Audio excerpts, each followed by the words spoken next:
नमस्कार दोस्तों, स्वागत है आप सभी का हमारे YouTube channel the Pradeep Jangra में। आज हम बात करेंगे एक नई औषधि की जो हर किसी के घर में पाई जाती है और उसका नाम है लौकी। लौकी के क्या फ़ायदे होते हैं आज हम ये जानेंगे। तो आइए जानते हैं लौकी के बारे में। और जिनको रुक रुक करके पेशाब होता हो, मूत्रकृच्छ जिसको आयुर्वेद में बोलते हैं, उन लोगों के लिए भी ये लौकी अत्यंत लाभकारी है। यदि आप सुबह 1 कप लौकी का जो जूस है उसको निकाल करके प्रतिदिन खाली पेट पीते हैं, हालांकि शाम को भी आप पी सकते हैं। शाम को 5-6 बजे तक आप इसको पी सकते हैं। रात्रि को लौकी का जूस ना पिएं, उससे सर्दी हो सकती है, तो आप सायंकाल को भी पी सकते हैं। बहुत ही लाभकारी तो है कि आप प्रातः काल इस जूस को पिएं, तो उससे आपको जो मूत्रकृच्छ की जो बीमारी है, जिनको पेशाब कम होता है, पेशाब खुल के होने लगेगा, इससे यूरिन पास होने लगेगी ठीक से। ये बहुत ही अच्छी गुणकारी औषधि है आपके मूत्र रोगों के लिए। और जिनको मेरे भाइयों को, जिन पुरुषों को स्वप्न दोष होता है, या जिन मेरी माताओं और बहनों को लिकोरिया की प्रॉब्लम है, लिकोरिया के लिए भी यदि आप प्रातः काल नित्य प्रति लौकी के जूस का सेवन करती हैं, तो इससे लिकोरिया में आपको पूरा लाभ मिलेगा और स्वप्न दोष में लाभ मिलेगा। इससे आपके शरीर के जो टॉक्सिन्स हैं, विषादीय तत्व हैं, वह बाहर निकल जाएंगे। इससे आपको बहुत ही ज़्यादा लाभ मिलेगा। तो वो लोग भी लौकी का नियमित रूप से आप सेवन करें।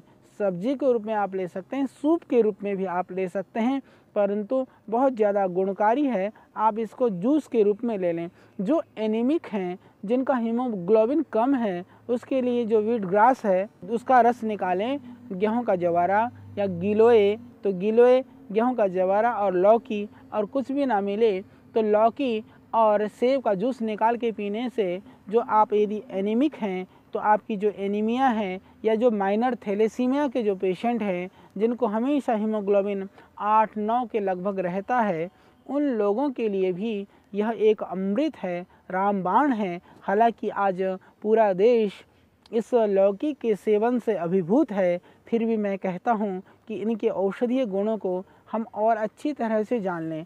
और इसी तरह से मेरी माताएं और हमारी जो बहनें जो प्रेग्नेंट हैं, जो गर्भिणी हैं, गर्भ के समय जी मिचलाता है, उबकाई होती है, उल्टी होने को होती है, या यदि आप एनीमिक हैं, तो आपके लिए यह लौकी अमृत है। आपके लिए यह अत्यंत गुणकारी है, यह अत्यंत लाभकारी है, बहुत अच्छी है यह लौकी। तो आप इस लौकी का सेवन आप जूस के रूप में सुबह जूस निकालिए, और जूस निकाल करके फिर आप उसमें सेब मिला दीजिए, अनार का जूस भी मिला सकते हैं, मौसमी का जूस भी मिला सकते हैं, और दूसरे जूस में भी इसको मिला करके आप नियमित रूप से लें। फिर आप देखेंगे इससे आपका हीमोग्लोबिन बढ़ेगा, जच्चा बच्चा दोनों ही स्वस्थ रहेंगे, और इससे जो आपकी दूसरी कॉम्प्लिकेशंस हैं वो भी ठीक हो जाएंगी। तो उन सब स्थितियों में किडनी के जो रोगी हैं, उन रोगियों के लिए भी, किडनी की यदि परेशानी स्टार्टिंग में है, आपका सीरम क्रिएटिनिन बढ़ने की स्थिति में है, या ब्लड यूरिया थोड़ा सा बढ़ा हुआ है, उस स्थिति में भी आप लौकी का सेवन शुरू कर दीजिए, तो वो सीरम क्रिएटिनिन और ब्लड यूरिया बढ़ने से रुक जाएगा। तो ये अत्यंत गुणकारी है यह लौकी। ये आपके लिए, आपके परिवार के लिए, आपके बच्चों के लिए, तो बच्चों आप भी इसका सेवन करना, आप हृष्ट पुष्ट हो जाएंगे, आप तंदुरुस्त हो जाएंगे, आप बुद्धिशाली हो जाएंगे, आपका पेट ठीक रहेगा, आपका मस्तिष्क ठीक रहेगा, आपके शरीर में शिथिलता होगी। जिनको बहुत गुस्सा चढ़ता है, जिनको हमेशा तेज़ी और गर्मी बनी रहती है, वो लोग भी लौकी का सेवन करके शांत हो सकते हैं। इससे आपके शरीर की सात्विक ऊर्जा बढ़ेगी। आयुर्वेद के अंदर लौकी को सात्विक आहार कहा गया है। तो अपनी सात्विकता को बढ़ाते हुए, अपने रोगों को दूर करने के लिए, निरोग बने रहने के लिए आप ज़रूर इस लौकी का सेवन करिए। और पूरे देशवासी मेरे भाई बहन इस लौकी का सेवन करके, औषधि के रूप में लौकी का सेवन करके स्वस्थ रहें। यही हमारा संदेश विविध जड़ी बूटियों से, विविध औषधियों से, विविध दवाइयों से, विविध गोलियों से और हॉस्पिटलों से जो नहीं हो पाया, कई बार इस लौकी मात्र के सेवन से आप प्राप्त कर सकते हैं। 2-3 सावधानियां ज़रूर ध्यान रखें। कभी भी लौकी का सेवन करते समय ये कड़वी लौकी का सेवन हरगिज़ न करना। कभी ऐसा मत सोचना कि थोड़ी कड़वी हुई तो क्या हुआ, क्योंकि डायबिटीज़ में शायद काम कर जाए।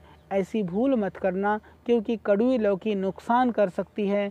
कड़वे तुम्बे का आप बिल्कुल भी भूल करके भी सेवन न करें। बिना सीजन की जो सब्जियां हैं उसमें कई बार कड़वी लौकी आती है, इसका आप बहुत ध्यान रखें।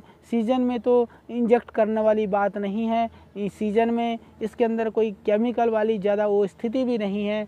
बिना सीजन में कभी कभी ऐसा कर देते हैं। हालांकि ये 7-8 महीना बड़ी सुगमता से यह लौकी हमारे देश में सर्वत्र मिल जाती है और आराम से 1 बीघे ज़मीन के अंदर ही आप देख रहे हैं जहाँ मैं बैठा हूँ, थोड़ी सी जगह पर कितनी सारी लौकियाँ हैं।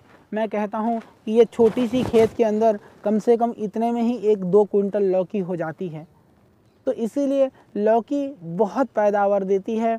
तो मेरे किसान भाई लोग इसकी पैदावार बढ़ाएं, इसको प्राकृतिक रूप से बढ़ाएं, ये ज़रूरी है। और मेरे देशवासी इस लौकी का सेवन करके स्वस्थ रहें, यही हमारा संदेश है। और मेरे बच्चे लौकी खा करके लौकी की तरह से कितना स्वस्थ, और जिस तरह से इस लौकी के अंदर एक ग्लो है, एक शाइनिंग है, एक तेज है, इसी तरह से आप सब भी तेज से परिपूर्ण बने, यही हमारा आपके लिए संदेश है। यह लौकी अब मैं समझता हूँ कि आज के बाद आपके लिए सिर्फ एक सब्जी नहीं है, ये आपके लिए अब औषधि भी है। यह रक्त दोषों को भी दूर करता है। तो ये लौकी के द्वारा आपकी जो स्किन प्रॉब्लम्स हैं वो भी ठीक हो जाती हैं। ये जो लौकी की पत्तियां हैं ये भी गुणकारी हैं। जिन्होंने लौकी लगा रखी हों, इन कोमल पत्तियों की सब्जी भी बनती है। बंगाल में तो हमने देखा कि प्राय इस डंठल की, ये कोमल डंठल की भी सब्जी खाते हैं, ये बहुत अच्छी मानी जाती है वहाँ पर। इसी तरह से कोमल पत्तियों की भी सब्जी बन जाती है और इन कोमल पत्तियों को इसका रस निकाल करके जिनको स्किन प्रॉब्लम है यदि उसमें लगाते हैं तो उसमें भी यह बहुत ही लाभकारी है। ये जो लौकी की जड़ है यदि इसको निकाल करके उबाल करके पीते हैं तो इससे पेशाब खुल के होने लगेगा और इससे मूत्रकृच्छ्र की बीमारी दूर हो जाती है और प्रोस्टेट और किडनी के लिए लाभकारी है। और लौकी के सेवन से पथरी भी नहीं बनती है। जो पथरी बनी हुई है किडनी के पथरी को निकालने के लिए भी लौकी सहयोगी है। तो आइए इस लौकी के इन गुणों को हम जानें और जान करके आज से इस लौकी को बड़े प्रेम से इसका सेवन करें। दोस्तों, अगर वीडियो आपको अच्छा लगा हो तो हमारे चैनल को सब्सक्राइब करें, वीडियो को शेयर करें और लाइक करें। धन्यवाद।